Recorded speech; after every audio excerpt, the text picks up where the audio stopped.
Salve, salve, galera. Boa tarde. Vamos falar de São Paulo. O Tricolor não teve o melhor dos desempenhos, né? Apesar da vitória no clássico contra o Corinthians. Pro time que estava machucado, né? Depois de ser eliminado seguidamente da Copa do Brasil e da Libertadores, o resultado era mais importante do que o desempenho. Agora, faltam 10 jogos pro fim da temporada, hein? É só o Brasileirão. O técnico Luiz Beldia quer fazer isso com calma, pensar jogo a jogo. Quanto tempo dura o luto de uma grande frustração? É duro, mexe com o emocional da gente, machuca na alma, né? O São Paulo havia acabado de conquistar uma importante vitória contra um dos maiores rivais e ainda assim não foi suficiente.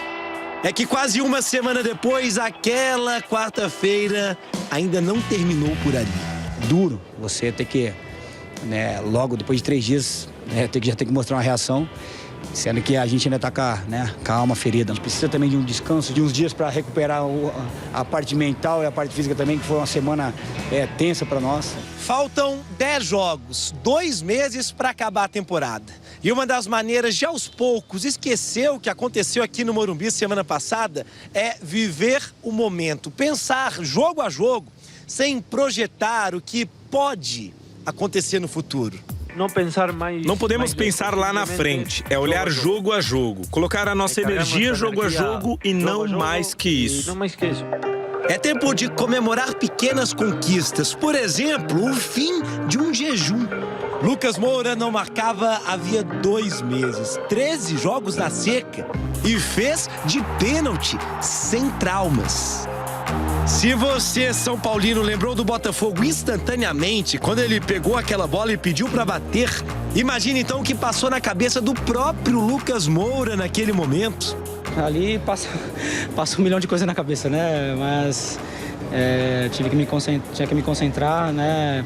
Ficar tranquilo para poder converter. O novo jogo acontece, faz parte. Doeu bastante aquele pênalti que eu perdi, a eliminação. O São Paulo é o 5º no Campeonato Brasileiro. Está, portanto, na zona de classificação para a Libertadores do ano que vem. De novo ela, a bendita Libertadores da América.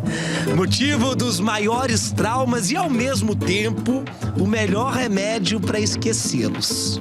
As Copas Internacionais e a Copa do Brasil são uma moeda no ar, que às vezes cai cara, às vezes coroa. Mas o mais importante para nós, como ensinamento, é que precisamos fazer todo o possível para jogar a Copa Libertadores mais uma vez.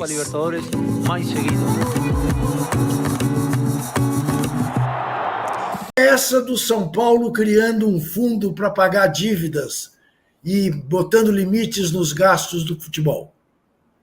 Então, vamos lá. Foi uma matéria, dando crédito aqui, foi uma matéria do Globo Esporte, do companheiro Rodrigo Capello deu hoje. Eu fui confirmar todas as informações e era de fato tudo que está posto lá. E vai ser votado hoje no Conselho Deliberativo do São Paulo. O que é? Uma criação do FIDIC, que é a mesma figura que o Paulo Nobre criou para o Palmeiras lá atrás, quando ele precisava resolver as dívidas do Palmeiras, curiosamente, né? O mesmo mecanismo jurídico. Quem cria uma empresa financeira chamada Galápagos, basicamente ela coloca 240 milhões no São Paulo, esse dinheiro é usado para pagar a dívida bancária do São Paulo, que é de 226, 27 milhões, ele paga todas as dívidas do banco, fica devendo para esse FIDIC, para esse fundo, e vai pagando durante 4 anos aí com juros que é CDI mais 5%. Durante 4 anos ele tem que quitar até 2028.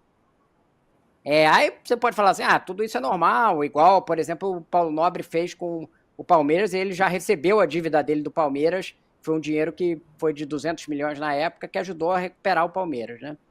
A diferença que tem é que tem um mecanismo de governança dentro desse FIDIC, que o São Paulo vai ter que limitar os seus gastos no futebol a 50% da sua receita ou 350 milhões de reais, o que for menor.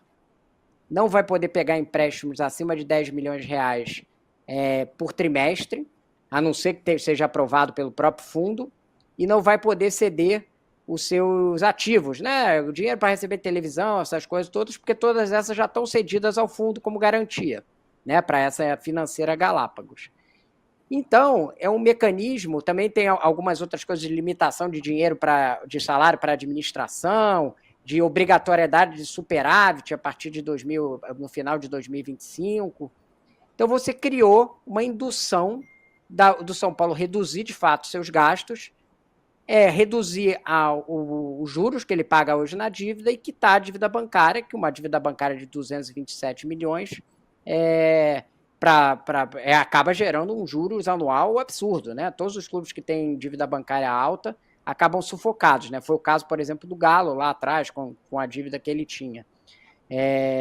Então, é um mecanismo que eu achei bastante interessante. Se aprovado pelo Conselho Deliberativo do São Paulo, vai criar essa obrigatoriedade do clube controlar gastos, né? Não pode sair assim, hoje, esse ano, precisamos ser campeão. Porque vamos lembrar, o Casares entrou na gestão dele com essa promessa de que ele ia cuidar da dívida. E até agora o que ele fez foi, ele não gastou assim absurdamente, mas ele também não reduziu a dívida, ele até aumentou. Ele foi montando times ali para ser campeão, mas aí ele dava uma reduzida depois, né? Ficava no meio termo, não era irresponsável completamente, mas também não era completamente austero, né? Ele ia levando levando a dívida, digamos assim, sem aumentá-la muito, às vezes aumentava um pouco e tal. Eu acho que com esse mecanismo a ser respeitado, o São Paulo vai ter que fazer sacrifícios, mas vai conseguir se livrar do que é o maior entrave para ele, que é essa dívida bancária do São Paulo. As outras coisas do São Paulo, a dívida tributária é bem mais baixa. O São Paulo tem casos ali na justiça, mas não são do nível do Corinthians. Se funcionar, eu acho que é uma ótima notícia para o São Paulo. Para o São Paulo para o torcedor não, né? Não sei, para o torcedor também é. O que é bom para o clube é bom para o torcedor. Pode não ser imediatamente. Sabe a ideia aquele treino que faz com a criança para guardar o brigadeiro? Não sei se vocês já viram. Que Sim. Você põe... É um treino psicológico. Você põe para a criança 2 brigadeiros. Aí você fala assim, você pode comer um imediatamente, ou você pode esperar 10 minutos ou 20 minutos e comer os 2. Aí eles ficam filmando as crianças. Quase todas as crianças, eu tenho certeza que meu filho faria isso, enfiam o primeiro brigadeiro na boca e já ficam sem o direito ao segundo. Mas tem umas que ficam paradas ali e esperam o segundo brigadeiro. Então, é um pouco isso. Você vai ter 2 brigadeiros no final da dívida ali.